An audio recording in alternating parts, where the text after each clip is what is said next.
Welcome to the Guitar Dads Podcast, a podcast for guitar people by guitar dads. This week, Rolling Stone comes at us again with more ridiculous clickbait. Will we bite the Eagles to play in the round? Well, actually, the Sphere. Neil Sean says, don't stop believing in a Floyd Rose on this guitar. And we are joined by the host of the Man the Helm podcast. This week on the Guitar Dads Podcast. And now, here are the dudes you can never trust to man anything, Matt and Dave. Hello, everybody. I'm Matt. And I'm Dave. And we are joined by Jake Young, the host of Everybody Knows the Man the Helm podcast. And if you don't, go check it out. Yeah, You've been check living it out under if a you rock, don't know people. We'll get all into that and everything else as we go. Dave, Go ahead, Dave, you've been on my boat where I have manned the helm quite like the entire time. So yes, and you don't do a great job. But anyway, you didn't die. On. You didn't die. I mean, but barely. That's a win. Then, but barely. At that point. It was almost like a Gilligan's Island thing. I didn't die, but I'm going to thank the life preserver for that. You ever see that? You ever see Forrest Gump with Lieutenant Dan is on the shrimp boat? It was like that. Yeah. Yeah. Exactly like that. Anyway, exactly like that. All right. Well, welcome to the show, everybody. Thanks for checking us out. If you are new here, thanks for joining, and hope you come back next week for more content. And to our loyal listeners, thanks so much for hanging out. And a special thank you to all of our patrons. Thanks, guys, for supporting the show. Go check us out at Guitar Dads Podcast over on Instagram. Check out clips of the show at Guitar Dads Podcast group on Facebook. Come over, have a lot of fun over there. And as I mentioned, if you want to support the show for a small amount of money every month, go over to patreon.com/Guitar Dads Podcast and consider your support. We would appreciate it. And again, thank you to all our patrons. All right. Yes. As I said, we got Jake Young here from the Man the Helm podcast. Why can't I say that today? What's going on? Man the Helm? Man the Helm. Man, my it's like my lips don't want to move the way I want to. Just might be a little off today. It's all good. Yeah, it's one of those. How much things. whiskey you been drinking over there? I haven't touched the whiskey yet. That's for later. Yet. Keyword is yet. Yes. That's right. It's here. Oh, we're not supposed to be drinking on this podcast? It's here. No, it's encouraged to be drinking on this. Oh, okay, cool. I'm not drinking yet because I was kind of in a hurry to get down here, but it'll happen at some point. Yeah, it's strongly encouraged. Yeah. All right. Well, hey, Jake, thanks for joining us. We're gonna have a lot of fun times and talking about a lot of different things. Can we get into our? Should we get into the Dataverse and get into some news and notes? Let's get there. Yeah, man. All right, here we go. Ooh. All right.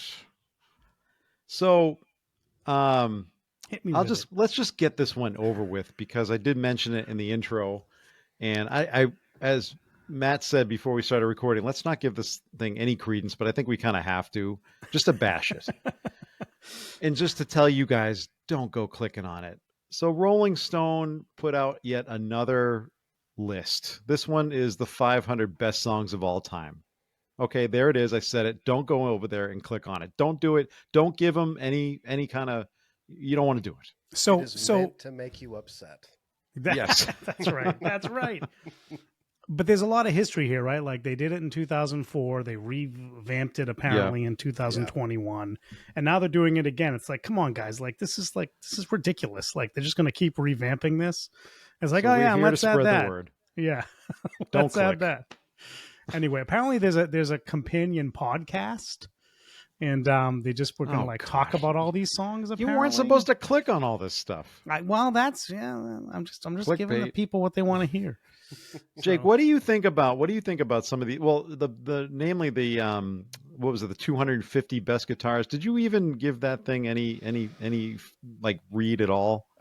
Look, guys, I'm going to be 100% honest with you. I have no desire to listen to anything that people say is these are the best. Yeah, I agree. That is so subjective. It is so, there are so many variables. You know what I mean? You have people in there that most people would, obviously the greats are in there, but then you have people that should not even be on that list, and probably a plethora of people in your mind that should be on that list. It just Correct. Yeah. it's just pointless to me to kind of dive through those lists. You know what I mean? Yeah, I totally Yeah, agree it's with you. yeah. I mean, that's why it's total clickbait, and people, and we click on it just. I don't.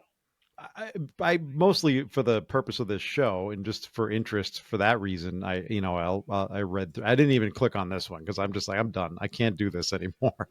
Well, my biggest thing. But Oh, I'm sorry.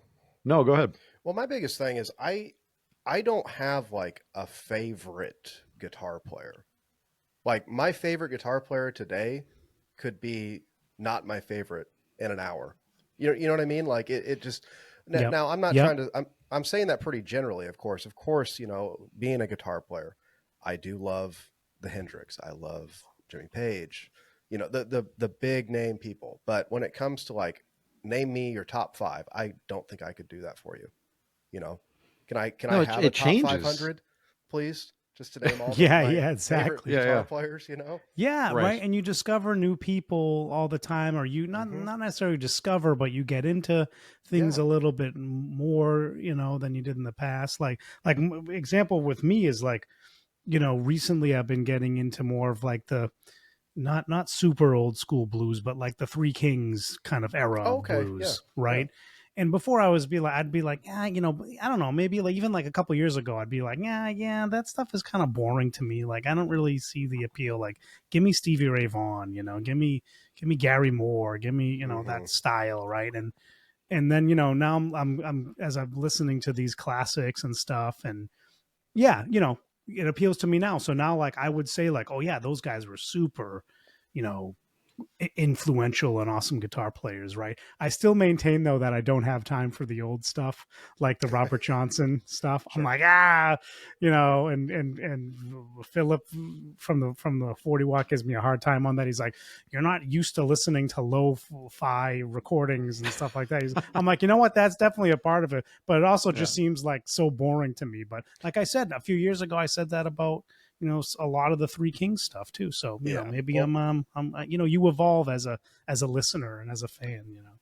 What I would say to Philip is, I'm sorry, I'm not cool enough to listen to the lo-fi stuff. You gotta be a cool cat to get to be into that stuff and really appreciate it. That's right. Does your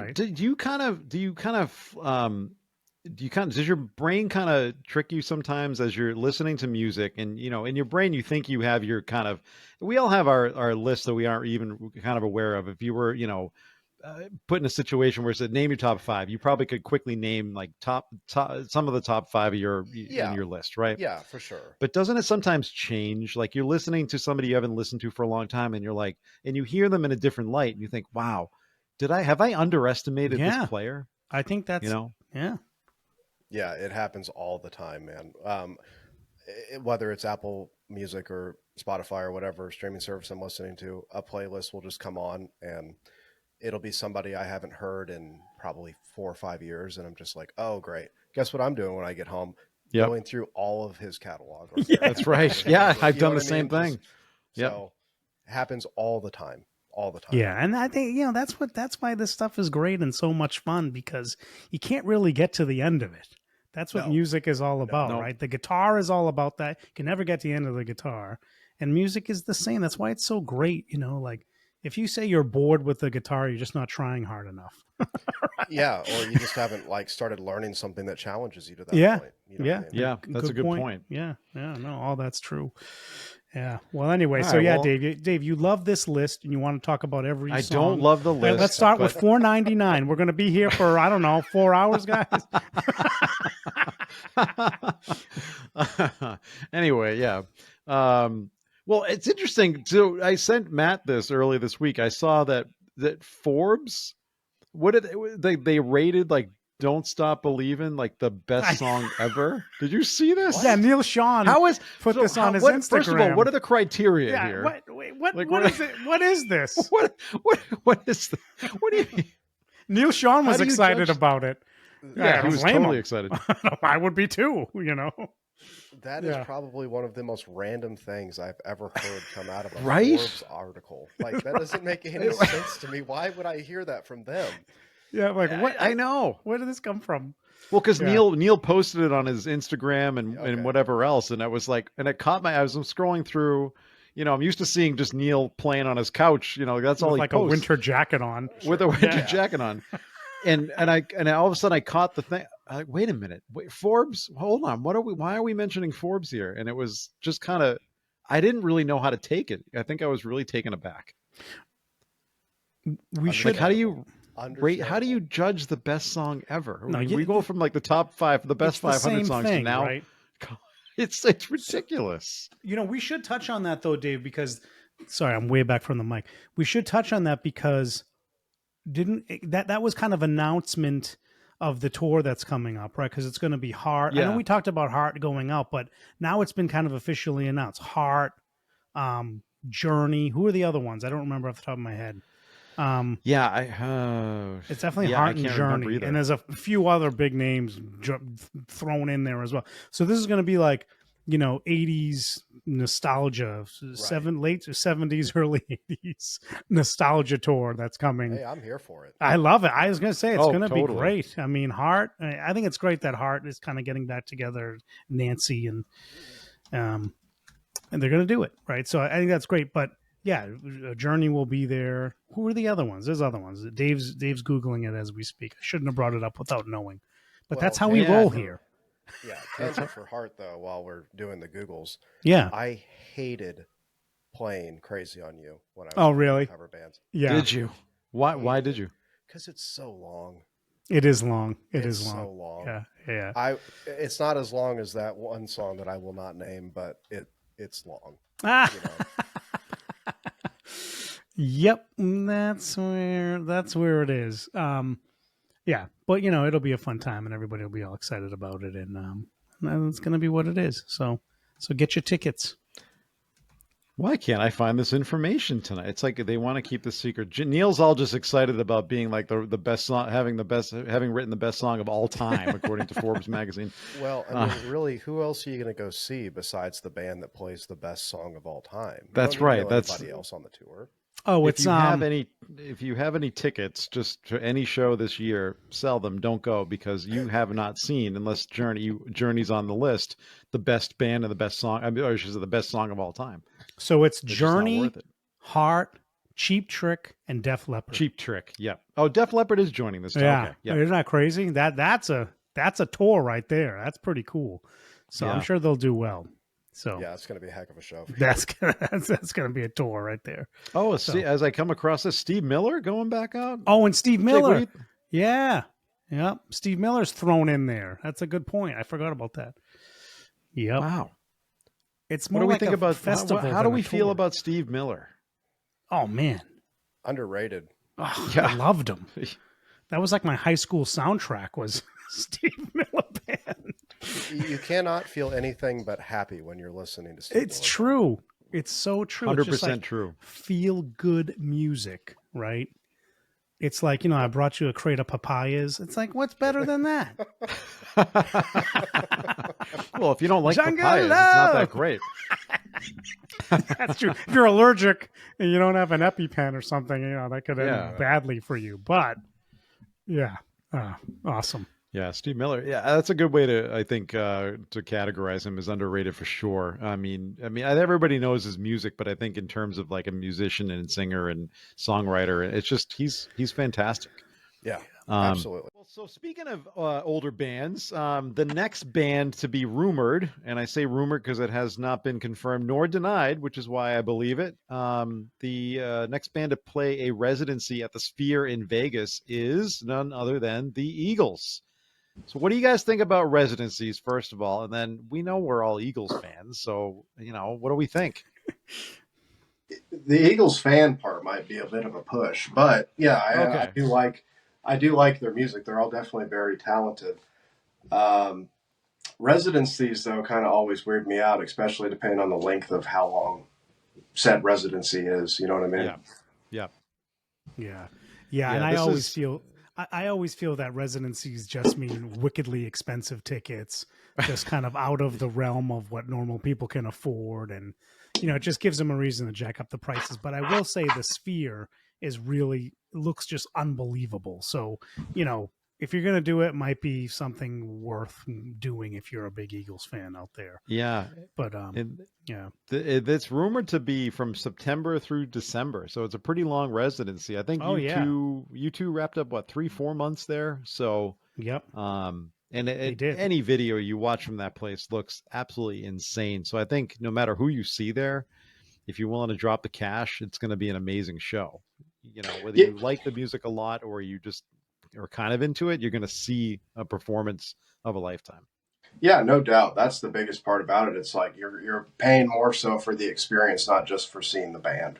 You know what I mean? Right. Yeah. Yeah. And Vegas, you know, Vegas is such a destination, you know, you don't, you know, you're going to have a great time. If you spend like a weekend in Vegas or a week or whatever, this is just, it's just another amazing thing. Right. So, and the Sphere, like I just said it, the Sphere just looks unbelievable to me. It just looks like one of the most amazing concerts experience you could ever have. Right. It looks like it's just I mean, wild. where the good there's got to be like a line where the seats just are so poor because if you look at the height of that thing and some of Yeah. the views Oh, from the very top, it's got to be like worse well, than yes. seeing Yes. a band at a stadium, you know? Well, no, that's true, but the whole idea is you're not real because you're in this immersive It's the immersion. theater Yes. thing. Yep. Even if you're way up in the rafters, you're getting in the experience, right? Yeah, you're not like really close, but it looks like even the closer seats, the way the thing is situated, it's not like you're in a traditional the theater where you can be really close to the artist. It's just not set up that way. The artists are like intentionally kind of set back there so the cameras can do their thing, and so it's a different experience altogether. So I would actually argue, you know, just get in the place and you'll have a good time. You don't necessarily need the best Oh, seats, yeah. right? So whereas I would agree with you, Dave, like sitting, you know, on the rafters of Gillette Stadium, you know, the sound's terrible because the sound's just going over your head or not even getting to you. It's just not a great experience. Whereas this, I think the place is specced out with the highest quality sound, no matter where you sit. It just looks insane. I came across a video of them building it, and it's just like the amount of money they put in this thing. It seems like they just didn't spare any expense. So they got to get that back in the ticket prices, you know. So Oh, absolutely. That's the plan. Yeah. That's the plan. That's the plan, right? It's all in the plan. So anyway. All right, well, that wraps up news and notes. So let's get into it. Jake, you know, for those that aren't familiar with you and the Man the Helm podcast, there I go again, not being able to say for whatever reason tonight. Why don't you tell the listeners, you know, all about like, you know, your music journey and kind of how you got this thing going. Okay. Short and sweet, to the point as far as the starting. I started playing violin when I was maybe in first or second grade. Played it for about a year. Just one of those band orchestra, hey, come check out these instruments. Parents wanted me to play an instrument, and I picked violin. And I think it's my mom just being a nice mom, but she said when I brought the violin home, she thought it was going to sound like a dying cat, but to her surprise, it wasn't. So I guess I had it pretty early on. But the thing is, when you're that young, I didn't want to play an instrument. I wanted to be outside. I wanted to be with my friends. You know, I didn't want to spend the time that it took to master something like that at that young of an age. You know what I mean? Middle school, I started playing the trumpet. Played the trumpet all through middle school. So those 3 years, never really cared about it very much. It was just something to kind of get out of one of the extra classes I had to do. You know what I mean? That way I didn't have to do any extra homework or craziness or whatever. Right. And then I think I was 13. I started dating a girl that played guitar, and I thought that was super hot. So I wanted to learn how to play guitar.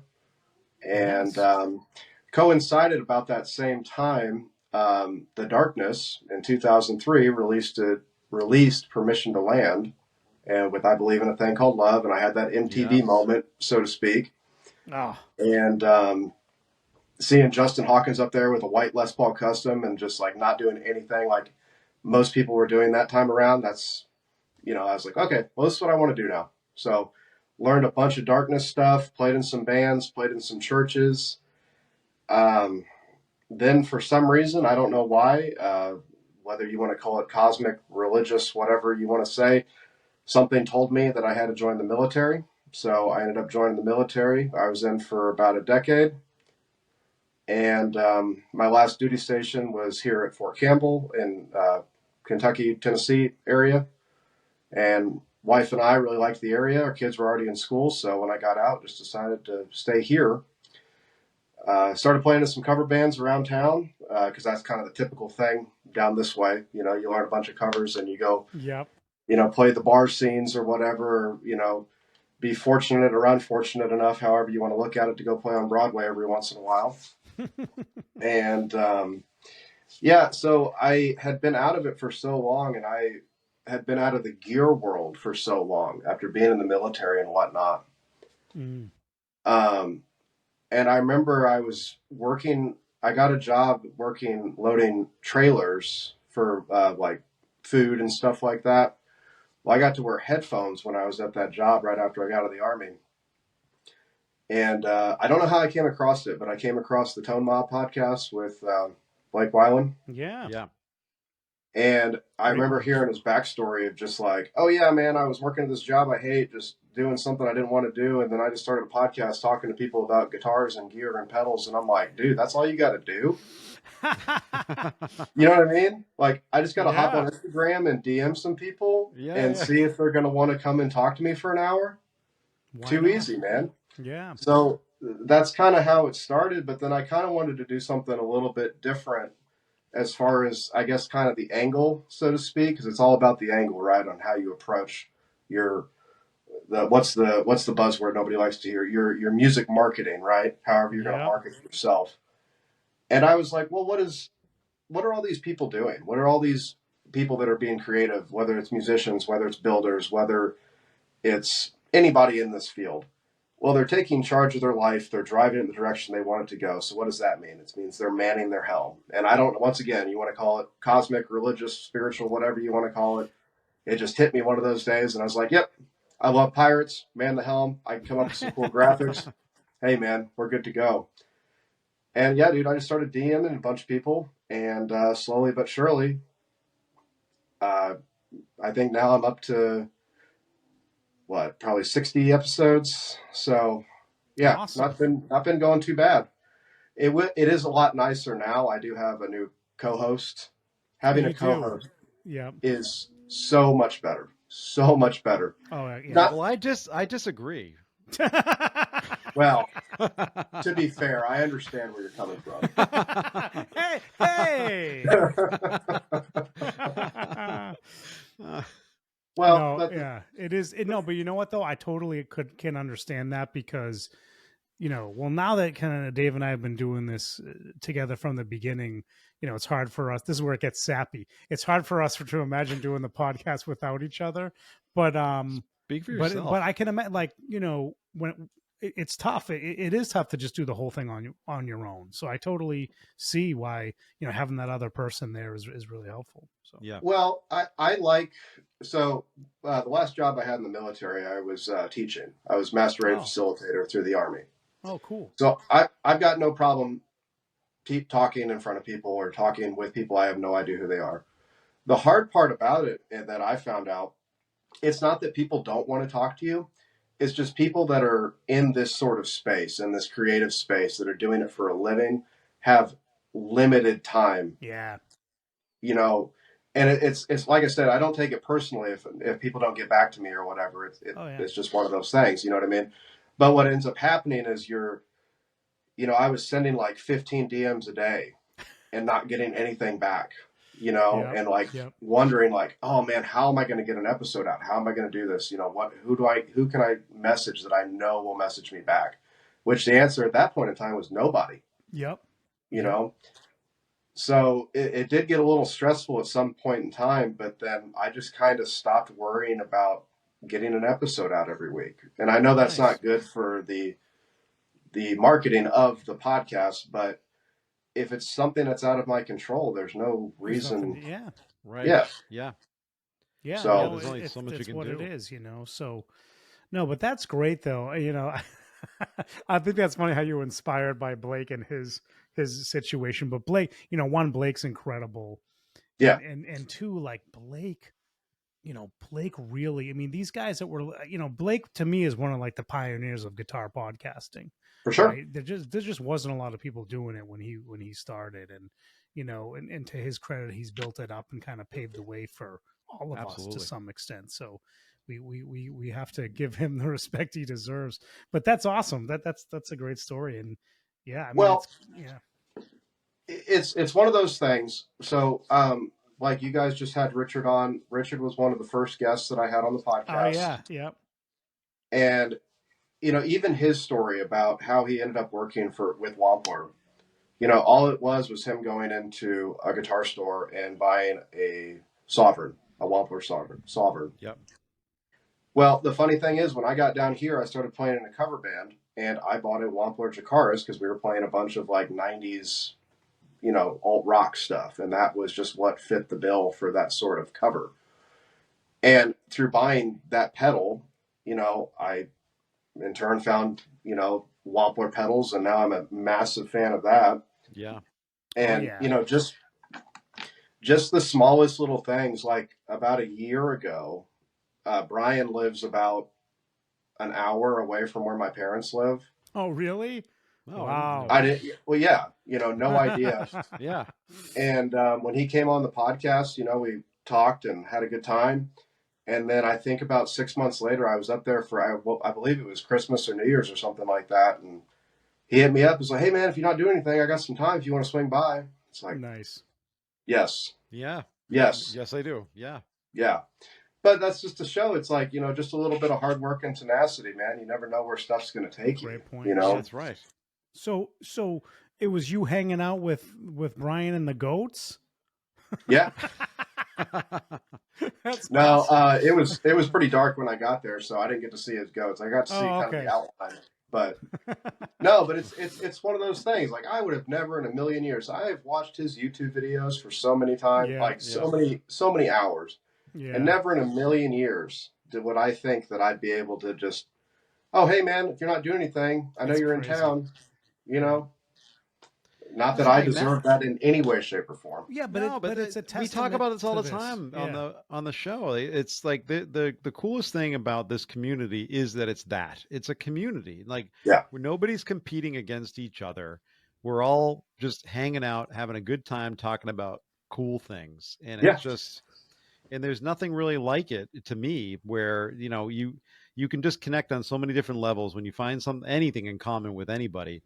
But particularly this stuff, because it can go in any one of 5,000 directions, and you're just having a good time talking. Yeah. And it like builds upon itself, right? Like people like to help each other out, and then if people help you out, you feel like you should be helping everybody out, right? So it's like it's a great community in that sense. It really is, right? Like it happened here. This is a prime example. You invited us on your show. We want you on our show, right? Like this is how it works. It's how we do things around here, right? So it's really great, and I agree. I just think it's a great community that we have. You just meet so many cool people, and people that you would never think people that you would never normally just come across in everyday life. This just opens that door. Being able to do this stuff just opens that door to finding some really interesting and cool people. Yeah. Well, and I think one of the things that happens is from an outside perspective, you think this is this massive industry, of people that make toys for guitar players or actual guitars or amplifiers or whatever. The realistic way to think about it is if you just took the United States just as a sample size, how many people in the United States play an instrument? Yeah. It's not very many. It's not very How many people actually use that instrument to put themselves online or do it professionally to a point where they have a career? Yeah, that's an even smaller, smaller number. Super small. Yeah, good point. Yep. Yeah. So when you start like breaking down these little variables that happen, you're only talking about a couple thousand people tops. Yep. Yeah. Yep. It's it's not really a lot. True. And you think about like we know who everybody in the community kind of knows certain names, and even we were talking before we started recording, there's all the Facebook groups that we're all kind of in the same groups. Yeah. and somebody will post something in one group and you'll recognize the name because they posted in another group. And you know, it's to your point, it's a very close, it is as big as it is, as small as it is, it's still a close-knit community It is. regardless. Yeah. You Yeah. know, Yeah. and even within the even certain let's use pedals as an example, because we're talking about Wampler, but even the pedal companies, you know, you never hear them wanting to compete with each other Nope. on their on their podcasts or on their YouTube stuff. It's always everybody's there to help each other out. They're boosting each other. No pun intended. Yeah. Germanium boosts? I don't know. Germanium? Yeah, but Dave, they're not sharing those like top secret germanium No, diodes no, with they're each not other, sharing are they? the No, top I'm just secret. kidding. No, Maybe they are. I don't know. Maybe I wouldn't put it past them. Like, yeah, hey, you want some of my diodes? There you go. I'll I'll tell you what though. If any of you want a germanium tumnus for $500, I Oh, have one God. sitting right back here, and you guys, I'll send it right to you. Okay. I'll give you 1,000. Jeez, 500. I don't want to shortchange you. I'm so pissed off I missed out on that. I was like such an idiot. I almost ordered one too. I'm like, I don't know why this is so special. And like I'm like, I don't understand how you missed out on this. because I was an idiot. I was too busy. I didn't pay enough attention, and that was the end. Yeah, of but the it. fact that you're selling your DG335 for like $5,000 is, I think, it's a great deal. I mean, They're back in stock. It's all They're good. back Don't in, yeah. yep. There were a couple of ridiculous listings up with the DG335 when they were out of stock, but it's like they're back in stock, guys. Like this is dumb. So Yeah. Well, the only reason why I currently work nights, so oh yeah, when I believe Richard's the one for Wampler that does most of their social media, so Yes, yeah. he kind of posts a lot of stuff yes. in his time frame. So I think that's the only reason why I got to jump on it. Yeah. Oh, yeah. Totally. If you're not at work, and yeah, Yeah, it was. Yep. You know what it was? It was one of those days where like I didn't listen to the pod. I didn't listen. I think it was it came out on a Thursday or it came out on a Wednesday, something Wednesday like or that. So Thursday. I Yeah. know that Chasing Tone usually drops on Wednesday, and for some reason, like I didn't listen to it like I usually do. Because if I listened to that episode, I would have been like, I'm buying this thing. I'm in. I was just distracted. I don't know. I was listening to a band I wanted to listen to. I just totally forgot about it. And then like I hear all this like hype about it, and by the time I kind of knew what the hype was about, and I knew it was coming out, like I saw on my social media, like, oh yeah, they're releasing a different Tumnus style. That doesn't sound that exciting, without like really reading what it was. Yeah. So anyway, it's funny, but yeah, well, you got one. Are you really going to sell it for $500? You should. No. No, 600. Yeah. He's like, no, 500,000 maybe. No, Yeah, if that's anybody well- wants to buy this thing, Jake's email will be on the show notes if you Yeah. want to look down there. Jake, and you're gonna get all kinds of requests. Like, really? How much are you gonna sell it for? No. I will say, like, if anybody follows my social media, you guys know that I'm a huge Wampler fan. I mean, I literally love all their stuff. That pedal, the normal Tumnus, and the bell, like in combination with each other, is one of the best guitar tones I've Really? ever had in my life. Yeah. Interesting. So like a Tumnus on each side and then the bell in the center. Yep. Dude, Oh, wow. That's it's cool. so good. I mean, That's I think really the Tumnus cool. is one of the best pedals out there, altogether. And now, in my I love the short, Tumnus. gear world, because I haven't been at this thing for that long, that's definitely a go-to for some. It's so versatile, right? And, Yeah. people have talked about that so much, but it's now what I would love to see is a Bell Deluxe, because I'm into the deluxe. Likewise. I like to have that tweakability, and also we talked about this with Richard too. That is the aesthetic of a mini pedal. How is a home player like me, because I'm not gigging, so I got to look at this stuff all the time. Not that you don't when you're on stage, but like I don't like the look of the mini pedals. I want like a full size pedal in front of me, and I like to be able to tweak a lot. Like I said, so I would love to see a Bell Deluxe come out at some point.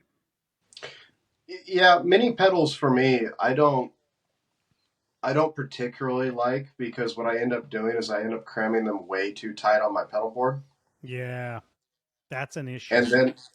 And then when I go to, so I usually use a loop switcher if I'm playing live, which is great.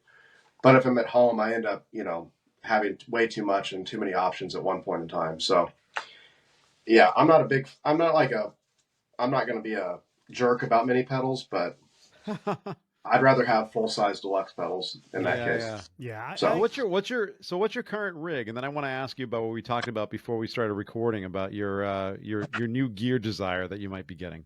ooh. Oh, Yeah, he's this is pulling exciting. something Oh, up. here we're He's gonna pulling pull the something board up, out. listeners. All right, here's Oh, okay, I like this. a pedal board. Already. All right, I see a tape. I see a Wampler Because tape all I see is echo. the Wampler tape I echo. see the And I still love gearbox. yeah, Scroll gearbox. over. What is that? Is that Fox oh gear. okay. Oh, Yeah. rainbow. Oh, interesting. All right, so tell us about it, Jake.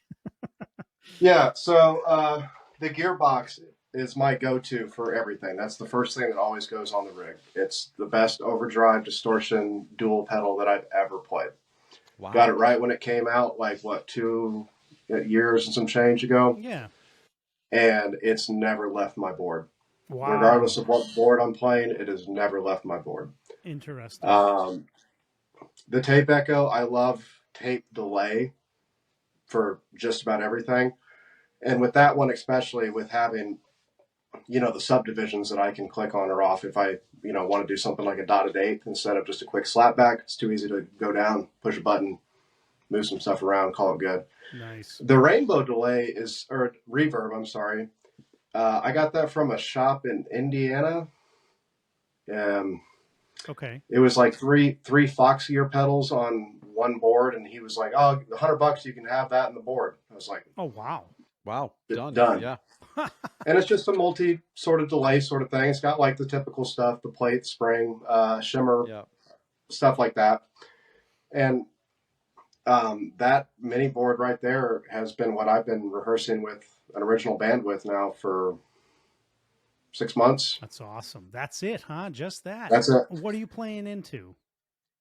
You most of the time a Black Star Club 40. That's my primary All right. go-to. Oh, okay. Now, nice. are you playing into the dirty channel on that at all, or are you just playing clean on it most of the time? Playing clean. Playing Just clean. clean.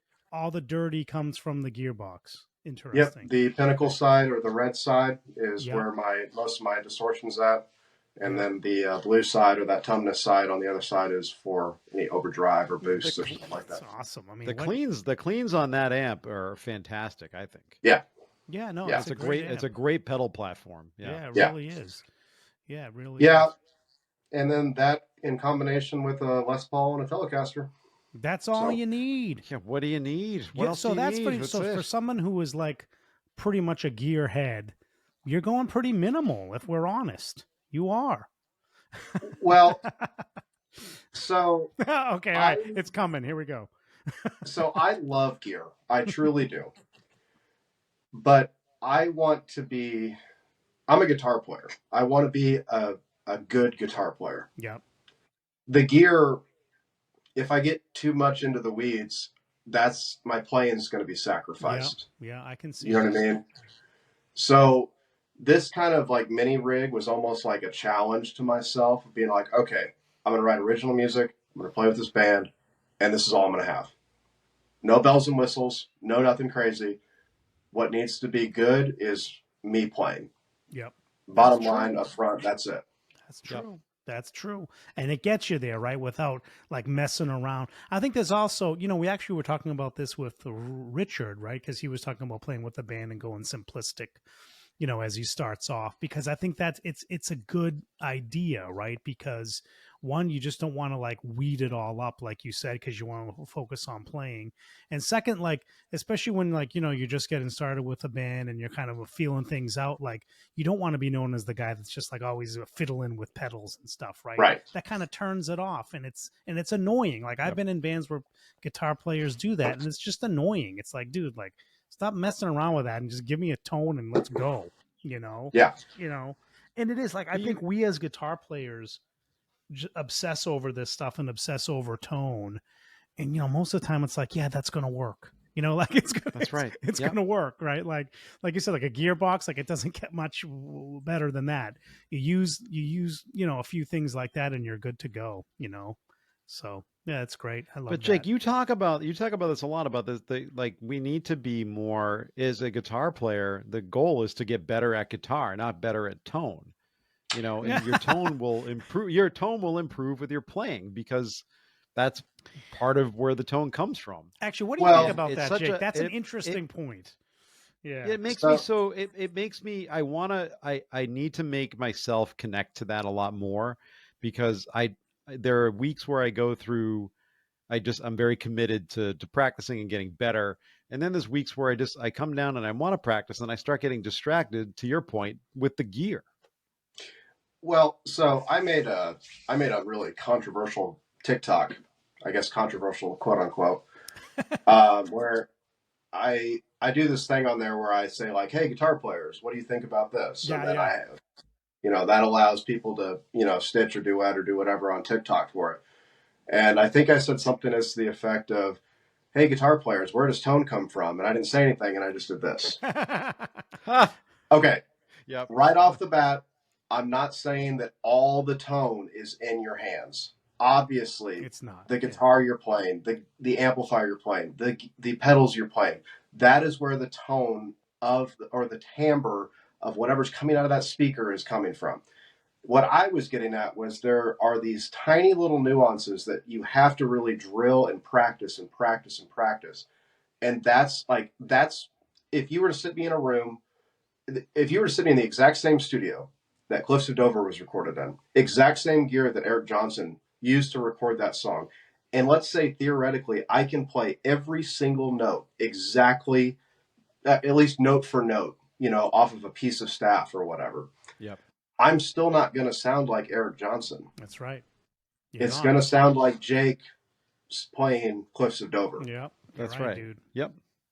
And it's the same thing when you hear about some of the greats talking about picking up, you hear about some of the greats picking up Eddie Van Halen's rig and trying to play. Yeah. They don't sound anything like Eddie Van Halen. Nuno Eddie Van Betancourt. Halen sounds like Eddie Van Halen. Yeah, Nuno Betancourt. I listened to an interview with him. He said, he goes, we were on tour with Van Halen, and he was very gracious and said, "Hey man, play through my rig, have at it." And you got to think that Nuno knows some Van Halen licks, right? Like he can, and Nuno said, he's like, it was the most disappointing thing ever because it just wasn't. He's like, I thought I was going to sound like Eddie, and all of a sudden I sounded like me through like a slightly different tone with Eddie's rig. He's like, it just wasn't what I expected it to be. So I think when you hear like these amazing players like that say things like that, it's like, wow, there's something to that, right? And the other thing along your point, Jake, is we could tell players that we love like Eddie and other things, like it doesn't matter what they play or what gear they would play through, we would know it's them. We wouldn't like if Eddie played through like a jazz box through like an RC20 or something, right? We wouldn't like that sound, but we would probably know it's Eddie playing it, right? Yeah. So like that's I think it's so true. I think you're right. In the end, it really does come down to your hands. Well, and not only your hands, but the piece of gear that you're using. Is it inspiring you to play? Yeah. Right. If that piece of gear if that piece of gear is inspiring you to play, I don't care what you're using. You know what I mean? So that's when I say I don't necessarily care about gear. Like I'm not going to get into like pedal components and be like, well, actually this one had the, yeah. That's cool, man. But at the end of the day, if I plug into a guitar, or if I pick up a guitar and it feels great in my hands, I plug that into pedals that sound great, going into an amplifier that sounds great, and it makes me want to play something a little bit different, I'm here for it. Yep. Totally. We've talked about like if you have the cash to spend, and for whatever reason, a Gibson, a Les Paul custom shop inspires you after you purchase and spend all that money on it, but you play every day and you get better, guess what? It was worth the money. Right? Absolutely. Yeah. This is why, I like we talked, I think, prior to hitting record about, this kind of conversation we've had in the past about, do we think there's a value there in some of these expensive guitar brands like Gibson or others? I've been kind of spouting off about how I think the Gibson custom shop prices are just gotten completely unattainable and crazy. It doesn't mean people aren't buying them like crazy. They are, but just for me personally, I have to draw a line somewhere. I think that's the point. Like if you want to spend $8,000 on a guitar and that's what's going to do it for you and you got the money, like I don't care if you do that. That's great for you, Yep. And for me, it's like, what my comfort level is, whatever that expense is for me, I'm comfortable doing that for the same reasons. right? So it's just, yeah, it is. It's just a personal thing. Like, how much are you willing to spend on these things? But I agree with you. Like, if it's going to inspire you, then that's what it's all about, right? Yeah. But this doesn't Yes, mean and like just go buy a bunch of gear and don't concentrate on your playing. You got to concentrate on your playing. You do, but it's an Yeah. interesting dynamic, because in this whole world, why are we so obsessed? We're overly obsessed with gear, and I Everybody don't know is. if it's just everybody is, but I don't know if it's just because I don't think it's because necessarily we believe that it's going to make us better players or sound better. I just think it's the nature of, whether you're a hobbyist, whether you're a gigging musician, it doesn't matter. It's the nature of like just exploring and having fun and testing out new things. But we can't forget at the heart of it is what you're actually doing. What's in your hands is the guitar, Yep. So, you can't forget that. Yeah, I mean that's my biggest thing. It's like if you're gonna sit and obsess over gear, no, I've been there too. I remember being a kid and getting the Sweetwater catalog and just thumbing through that thing for hours. I get it, but where the rubber meets the road is, why did you pick up that instrument in the first place? It wasn't like most people that pick up a guitar for the first time, they don't know about guitar pedals. Yep. Yep. Right. Yep. They just want to play the instrument. You're right. So just That's play a the great instrument. point. Well, you told a story on a recent episode. I think it was your last episode, right? With the you were teaching. I think a child was like 9 or 10 years old, and what was the comment? Like he was picking up his guitar every day, but was he not working on something, whatever? But your comment was, but he's picking up his guitar every day. Yeah. Yeah. Yeah. You know? That was the big thing. And that's one of the hard things about teaching and talking to parents about that, because they want like a regimented, like, this is what he's going to do, and this is in 2 weeks, this is where they're going to be at, and whatever. My point to that, right. I'm going to go on a rant on that, but go ahead. I want to hear your story first. Well, no, my point to her was just, hey, he's still very young.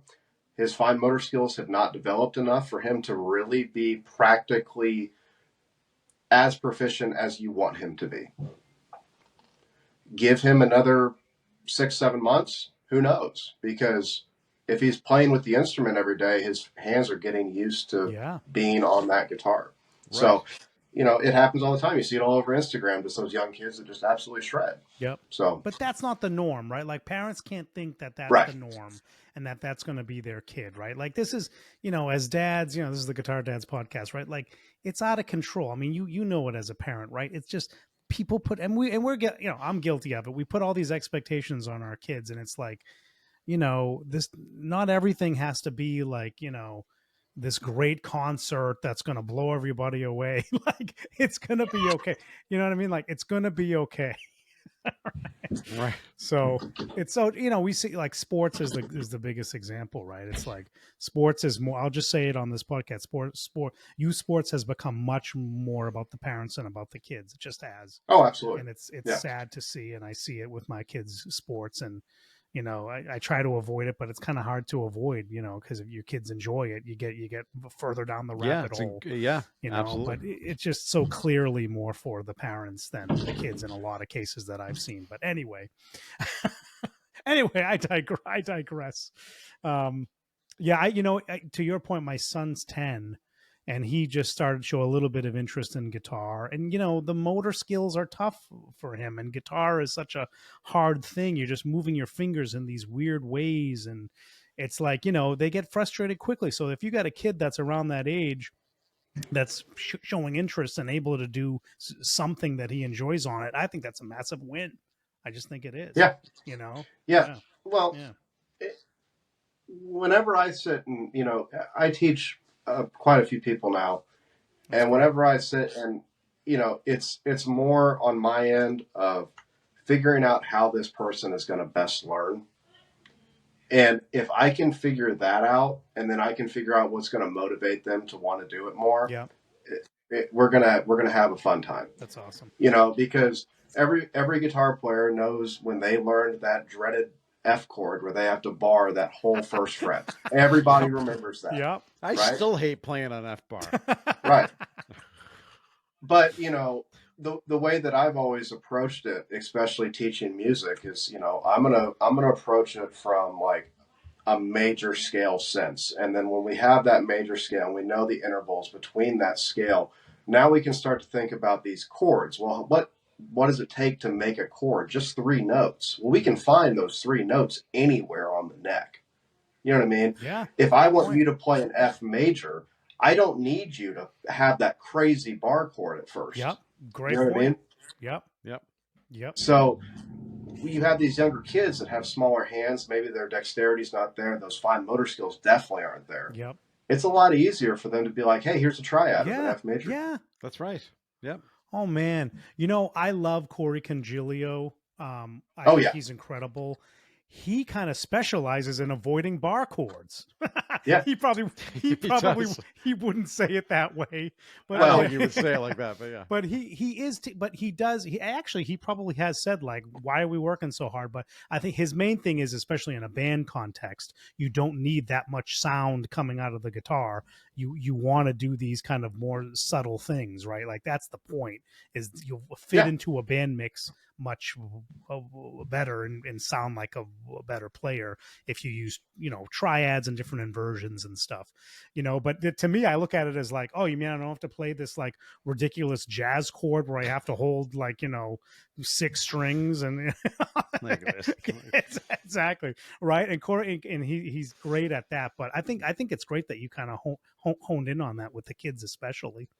But what else are you seeing as a teacher with kids and other people? So I have a pretty wide range of people right now. Everybody, I think my oldest student is probably in their mid 50s. Oh wow, great. And he was one of those guys that played for maybe 4 or 5 years, kind of got out of it. Yep. And then found his guitar in his closet again. Yeah. Yeah. So for him, it's a little easier because he already has that like foundational base knowledge, but it's also a double-edged sword because now we have a bunch of bad habits we got to break. You know what I mean? But having something like a fresh, clean slate of someone that's never picked up the instrument, regardless of age, Yep. is always, I think, a better way to teach, because that way I'm not trying to say I teach everything 100% the way it quote unquote should be, whatever that means, Yeah. But, right. But yeah, just that aspect of it, it's great to see kids that like that light bulb finally goes off, where it's just like, so you're telling me there's only 7 notes in the major scale, but if I know these intervals, I can go anywhere I want to with these 7 notes. Oh, wow. I can, instead of being stuck in this little box 1 minor pentatonic, That's right. now I can expand across the entire fretboard. Yep. Like moments like that are what are so fulfilling. Totally. Yeah, it's an interesting thing that the cliche of like the light bulb going off, because to me that's how kind of I'm seeking to learn. Like I want to learn certain things, and I want to get that moment where it's like, okay, I get it. Now let me move on to let me build off of that and move on to the next thing. And I'm always seeking to kind of get that point. And so if there's something I'm trying to learn, I'll go all over YouTube until I find somebody that connects with me. Sometimes it's Corey, sometimes it's somebody else, and Justin until I Guitar. find that connection, Justin Guitar, anybody else, you name them. And then finally the light goes on. Okay, I get it. Now let me try to connect to something else or expand on that idea. So it's about these little light bulbs that are constantly going off. And you're always seeking those moments, Well, dude, I'm chasing that every day, man. That's what I'm trying to do every day to get better. Yep. Yeah, you have to. I'm trying to find stuff that is just far enough outside of my wheelhouse to be uncomfortable, but not anything that I have to like completely retrain my brain on how to play. Cool. Yep. Yeah. Because if you're not getting uncomfortable, you're not going to learn. But Right. if you're getting too uncomfortable, it's going to frustrate you and you'll Yep. stop learning. I you love know? that. So And that's you don't like wanna do such that. great advice for all guitar players. That mentality that you just said, Jay. It's such great advice, because I totally agree with you, because like, as an example for me, this will give you some idea of where I am as a guitar player. The fast part of the Sweet Child of Mine solo, just the lead in to the Yeah. to the other part. Like I haven't worked on it enough, because when I first started working on it, probably, I don't know, 8 years ago. I was like, I'm never going to get there. And I've picked it up through the years, and I'm like, I'm still not there. But yeah, now I feel like I could probably get it if I really buckled down and learned it, so, and Well, there's no shortage of YouTube videos of people showing you little hacks on how to get it right either, because it's one of those parts yeah, that people are always like, what the hell is going on? So yeah. yeah, so Well, my go-to here lately, or here for the past year and a half, has been anything Andy Wood related, man, oh because he yeah, is just a shredder oh yeah, and just a complete musician. You know what I mean? He's so clean, so accurate. So anytime I really just dive deep into that guy's catalog, especially, and just try to pick out things to be better. that's awesome. And what do you do, So like if we talk about more specifically, like you're picking out licks, probably, right? Like you're like hearing a lick and you're like, oh, can I do, what's he doing there? And you try to learn a lick by ear. I think that's another thing that yeah, people really underestimate learning stuff by ear, right? So yeah, yeah. well, so yeah, I always try to listen to everything and try to pick it out by ear. If I can't, then I'll try to find the YouTube Yep, videos that's or me. the notation somewhere. Yeah, but the way that I've thought about it is, if I go play with a band and a guitar player gives me a riff or a chorus, I don't have tabs at that Yeah, point. great point. I have to be able to listen to that other guitar player or that rhythm section. I have to listen to that bassist and drummer, kind of how they're kind of going off of each other. And now I have to come up with a part, So the learning by ear thing is not only good for your ear training as far as picking out like licks and stuff from some of your favorite musicians, but in a real world scenario where, anybody that's gigged knows just as well. The second you guys think you're good at a gig, something horrible happens and you have to improvise. Oh man, so true. Well, You so know, how do you approach that with your students? Because like as a kid, I played piano and I was not the type of kid that could learn by reading music or learning techniques in the traditional kind of learn this basic fundamental thing and then move on to the next. I just wanted to play by ear, and for a long time it took my parents forever to find an instructor that was able to teach that way. And that's when I finally connected to the piano, because I finally was with somebody who understood the way I wanted to learn or needed to learn. um, and I find that interesting just in general, that certain people learn in certain ways. How do you connect with some of your students where you may want to teach a certain way, but they need to learn a different way?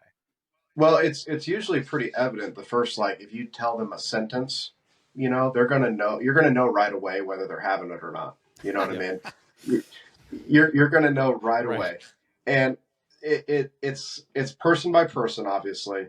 But the way that I've always taught guitar, especially, is if we take everything, and I'm sorry I'm sounding like a broken record, but if we take everything from a major sense, a major scale, Yep. just those 7 notes, everything in Western music is based off of those intervals between those 7 notes. Now, if we can start to learn like a pattern with those 7 notes, and then we can start to learn, okay, I can create chords just out of these 7 notes within the scale. When you start to hear things, you know what I mean? And then you talk about, like, the whole relative majors and minors thing. One of my go-to songs for that is Sweet Child of Mine. You have that big open, Yep. G, C, D for the beginning or whatever, but he's playing in that box 1 E minor pentatonic for that lead part. That's right. So that's a prime example right there of this is my relative major and minor right here. Great point. Yeah. I love So, it. like, I know that's kind of a general answer, probably not the best, but it just really depends person to person, really. Yeah, but I think it's good. And do you find that, because it sounds like you are going down like a theory. I mean, I wouldn't call that heavy theory, but it is theory, right? In the end, it is. So do you take that approach with all your students, or do you get kids in there that are like, I want to learn how to play, whatever, the darkness. I don't know, whatever the kids want to play, right? I want to learn how to play, like, Smells Like Teen Spirit. I don't know if kids still want to play that, but maybe they do. No, they do. Yeah, they do. Okay, all right. Yeah, they all do. right, Yeah, great. they know what that is. Yeah. Well, so usually most of the lessons I do, especially in person, are about 30 minutes, right? Yeah. So I'll spend about 10 minutes of like, hey, this is kind of like a theory thing. Yep. Right. Yep. And then, okay, now we're gonna, but I'm gonna try to apply it to what they want to learn. Okay, cool. You know That's what I mean? great. So sometimes it's a little harder. I have one kid that's a straight up metalhead. He loves Pantera. You know, so some of those licks are a little wacky that Dime was playing and stuff like that. Yeah. The craziest thing about that kid though is his speed and timing is unbelievably good for his age. Wow. So he's like, give him about another 6 years, he's going to be phenomenal. Cool. So metal really is his road that he should be taking. Then Yeah. Well, if he loves it too, if he really loves it, and he's going to Yeah. be so motivated to pick that stuff up. Amazing. Yeah. That's amazing. That must be so much fun to see, kids like that and develop and how they do things. That's great. Yeah. Yeah. Yeah. Awesome. Bringing me solos that I don't know how to play. Really? Yeah, exactly. Yeah. What do you do in that case? Yeah. Like, listen, I want to learn this. Yeah, show me how how to do it. You Yeah, show me, and then I'll teach you how to do it. Tips on how to do it. Yeah. That's crazy. Yeah. I know. Yeah. Oh man. Well, I think we're coming up on time, but we are gonna be taking this over to Patreon, so we got a lot more to talk about, a lot of gear to get into and stuff. But Jake, it's been a blast. We definitely got to get you back on again because we could probably talk all night about this stuff, and we will. Absolutely. We will on the Patreon. The Patreon will be 4 hours long. We're gonna go on to the Patreon, 4.5 hours long this week. So. No, I won't be. So before we wrap up, Jake, give everybody your socials and everything else and where they can find you and all that stuff. My stuff is super easy, guys. Man the Helm. I'm on every social media platform with the exception of Twitter or X or whatever it's called now. Yep. But yeah, Instagram, YouTube, TikTok, Facebook, Man the Helm. You're going to see the logo of the ship Helm, and that'll be me. Awesome. That's it. Recognizable. Yeah, pretty hard to miss. But thank you guys. I really appreciate it, Dave and Matt. This has been a fun time, man. I really appreciate it, guys. No, we appreciate you coming on. And also thank you for your service too, for 10 years in the Oh Army. yeah, we appreciate that. Absolutely.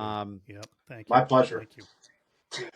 And to our loyal listeners, you know where you can find us at Guitar Dads Podcast on Instagram and Facebook. Come join the group. And if you want to support the show, go over to patreon.com/Guitar Dads Podcast, where for a small amount of money every week, you will get an extra episode, which is where we're taking this thing now. So with that, we're going to say that was this week's Guitar Dads Podcast. That's it.